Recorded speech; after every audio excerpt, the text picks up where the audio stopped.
Riccardo Caccamo, un momento sicuramente bello, conviviale, al di là di quella che è una piccola competizione, una nomination che fa parte comunque di quello che è un premio. È un momento bello per rivedersi tutti, di tutte le città della Sicilia, tutti i colleghi. Sì, assolutamente. Poi il premio o la competizione, come dici tu, è relativo.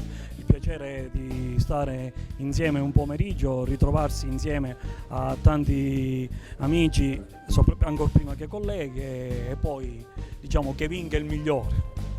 Senti, il mondo dello sport, rappresentato diciamo una figura storica come Pietro Anassasi, oggi è di un'altra epoca completamente. Il mondo dell'informazione si è completamente trasformato. Quali prospettive in breve? Ci sarebbe da aprire un capitolo sterminato, ma in breve secondo te quali sono le prospettive del nostro giornalismo sportivo? Il nostro giornalismo sportivo è, come dire, come dicevi tu, in continua evoluzione, perché è un continuo rincorrere, soprattutto adesso che ci sono i social, che la notizia, prima quando c'era solo la carta stampata avevi le cosiddette 24 ore prima che andasse diciamo in stampa. Oggi è un continuo rincorrere e a mio avviso c'è troppa esasperazione, soprattutto nel mondo del calcio. Io sono un giornalista che si occupa diciamo di sport a 360 gradi, anche perché vengo da una piccola provincia come Enna, quindi dove c'è necessità di seguire, un cronista segue più cose.